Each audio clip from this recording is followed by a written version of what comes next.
The woman runs through the night, terrified, as gunshots ring out through the air. There are rope burns on her wrists and ankles and black streaks on her cheeks where her tears have messed up her makeup. She doesn't know where she is. Not long ago, she was tied up in the back of a van, gagged and blindfolded. A man in a ski mask had broken into her home and kidnapped her at gunpoint, planning to do God knows what. The only thought on her mind now, as she runs from the side of the road into dense woodland, is how she might survive the night. But her pursuer, the man in the ski mask with the handgun, is still hot on her heels. But still she runs, because it's all she can do. She thinks for a second that she might even make it out of here tonight, until a stray bullet clips her shoulder and sends her spinning down into the dirt. She can't move. The pain is blinding. The next thing she sees is a figure crouching on top of her, his dark jacket and mask contrasting the baby blue of his sweater underneath. She quietly pleads for mercy, her lips quivering as the assailant points his weapon at her face. She doesn't know this, but the attacker kneeling over her, wondering whether he should take her life right here and now, isn't in control of his own actions. He looks up and stares into the darkness, as if searching for an answer. Then, the answer comes to him. A fat ginger cat with large staring eyes trots out of the dark, as though it materialized from thin air. Somehow the cat hums with a power that's impossible to understand. The assailant's heart skips when he sees it. It's him, his beloved cat, Garfield. As the woman cries and pleads, Garfield puts thoughts into the assailant's mind. "Kill her, John. Snuff her out. Her life is meaningless compared to what I have planned. Do it." With guilt and terror in his heart, the assailant, John Arbuckle, once a normal, unlucky-in-love cartoonist with a lazy ginger cat and a happy but stupid dog, pulls the trigger. Garfield patters over to lap up the spilled blood like milk. Human suffering is his favorite taste, second only to lasagna. John struggles back to his feet and pulls off his ski mask, revealing his mess of curly hair underneath. This is not the first life he has claimed on the orders of his cat, and of course there would be many more. He alone knows the full extent of Garfield's terrifying supernatural power. He knows that no matter what he does to the victims Garfield selects, it is nothing compared to the horrors Garfield could unleash if his demands weren't met. Really, John had no choice in the matter. Garfield projects more thoughts into John's mind after lapping up the rest of the blood. "It is time to go, John. Take me home. There is much work to be done while the moon is fat." It doesn't take long for John and Garfield to return home. John drives back, and Garfield simply remanifests, as if by some terrible dark magic. As John trudges back into the house, he takes a moment to regard the pile of dirt in the yard, the site where he'd buried Odie, his beloved dog, after Garfield made him end the poor mutt's life with a shovel.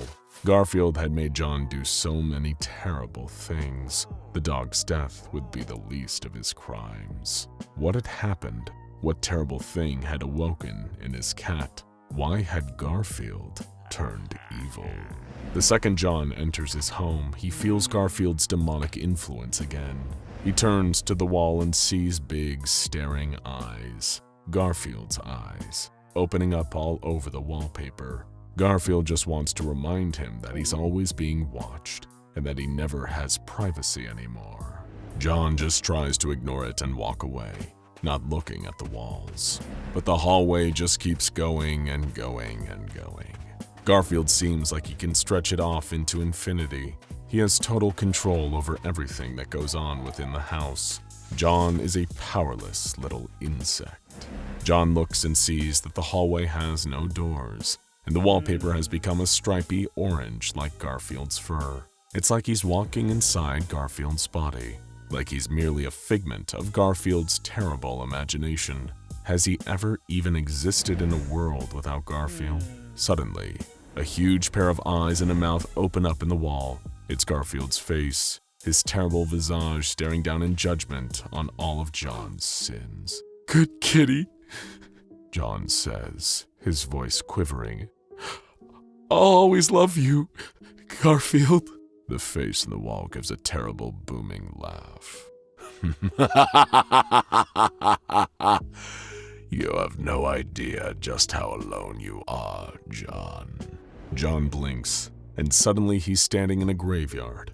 It is the dead of night. He's holding a shovel and standing next to a freshly packed grave. His hands are caked with dirt. Garfield, with glowing eyes, sits on the ground next to him. John has no idea who he's just buried or how much time has passed. Garfield can play with time as he pleases. Then, Garfield inserts another word into his mind. Witnesses. John looks up and sees them. A pair of cemetery security guards with flashlights and pistols. John reaches for his own gun, tucked away in his pants, but the guards are faster than him. They draw their pistols and open fire, striking John. He drops to the ground behind a headstone, wheezing and bleeding. But part of him is relieved. Perhaps the nightmare has no grip on him now. Perhaps he can wake up to a normal life again. But of course, things would never be that easy. Garfield is furious at his latest plan being interrupted, at anyone but him getting to torture one of his puppets. Garfield would punish them severely for their sins against him. To John's horror, Garfield begins to shift and change. His skin stretches out and then tightens as his bones and musculature grows and shifts underneath them. Garfield gets taller and broader, unfurling himself into a large humanoid shape. A horrific beast trapped somewhere between human and cat. Huge fangs sprout out of his mouth, and massive claws slide out from his paws. Garfield is ready to kill. He leaps over the graves and begins bounding towards the two helpless security guards. They turn to the horrific beast and begin opening fire, but the bullets can't even penetrate its thick orange pelt. All they can do is scream when Garfield pounces onto them and devours them alive like a delicious plate of warm lasagna. Only their broken guns remain on the ground as their blood soaks into the dirt. John lies against the gravestone, oblivious to the violence that has gone on just a few feet away from him. The bullet wounds don't even hurt anymore. He doesn't feel pain. Everything is warm and comfortable as his life drains slowly out of his body. Then lightning flashes, and Garfield, in his normal cat form, is suddenly standing right in front of him, licking human blood off of his paws. You can only die on my terms, John. On my terms. You do not have my permission to die yet. John can feel his wounds healing again. The color returns to his skin. Even his clothes begin to repair themselves, and the bloodstains disappear. John is back to normal, and back under Garfield's metaphorical thumb. He will only get out when Garfield tires of tormenting him, and that time doesn't look like it'll be coming anytime soon. John closes his eyes to quietly weep, but when he opens them, he's back in his kitchen. Garfield is sitting at the table across from him. There is a heaping helping of lasagna sitting in front of both of them. Garfield hungrily eats, and John tries to resist the sickness that rises in his throat when he sees that accursed lasagna. Garfield has ensured that they'd eaten lasagna every day for breakfast, lunch, and dinner for an entire century. That's right. Garfield has trapped John in this hellish loop for over 100 years now, and counting. They're in a bubble outside space and time where Garfield has absolute dominion. The laws of reality are his plaything. Garfield puts another thought into John's head. Eat your lasagna, John. I made it just for you.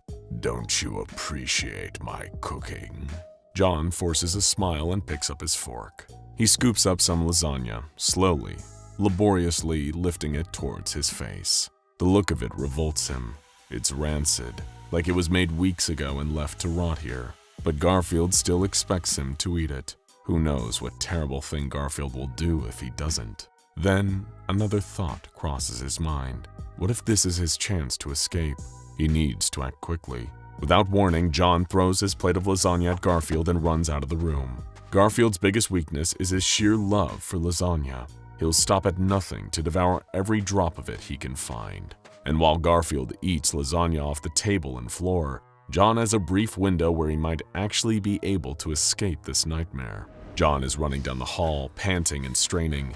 He's never done anything with such a single-minded purpose in his life. He's been a prisoner for so long he's almost forgotten what freedom even tastes like, but he can't wait to taste it again. He's feet from the door, now inches, and he can almost feel the door handle in his grip. He feels something warm and soft under him. He's sitting on the couch in his dark living room, the only light coming out of his TV screen. Garfield is sitting on the couch next to him, purring quietly. A movie seems to be playing on the television. John can see himself on the screen, throwing the lasagna at Garfield and then desperately running down the hall to the front door. On the screen, he grabs the handle to the front door, then begins jerking and seizing violently, his jaw clenched and his eyes pointing upwards. In the movie, it seems the door handle is giving him an electric shock. When the shock subsides, a chasm opens up in the hallway floor, like a large gaping mouth. The limp body of the John on the TV collapses backwards into the chasm, tumbling down into the dark until he hits something with a soft thud. It's a huge pile of corpses, and all of them are John Arbuckle. The screen fades to black, and the credits roll, reading, "Escape is futile. Written by Garfield. Directed by Garfield. Starring John Arbuckle." John can't stop laughing. He laughs so hard that his lungs and his ribs start aching. He thinks it's the funniest movie he's ever seen. Several days later, John is in the van Garfield made him buy for easier victim transport. He prowls the back roads of Muncie, Indiana, while Garfield sits in the passenger seat. He's searching for someone else to satisfy Garfield's bloodlust. He's searching for loners, for people who have left bars or clubs and didn't want to spend money on a cab or an Uber. Vulnerable, isolated, alone. But this was the weekend prey, much harder to come by this early in the week. "I hate Mondays," Garfield hisses. Then John spots a lone man wandering down the side of the road about 40 feet in front of them. Perfect. He turns to see if Garfield approves, and the cat licks its fangs. The victim has been selected. John sighs and drives closer. Flash forward, after all the blood and screaming, and John is tending to his garden while Garfield suns himself on the porch. It is one of those beautiful moments where John can briefly pretend that things are normal, that everything is okay. He doesn't know why, but he starts to cry. A passerby on the street notices him crying and approaches, asking if he's okay. He looks up and sees that the passerby is him. It's John Arbuckle, talking to himself, having no idea what's going on and seemingly not noticing anything strange about the situation. John suddenly feels a level of fear he's never experienced before. On the porch, Garfield smiles. He's got a new plan.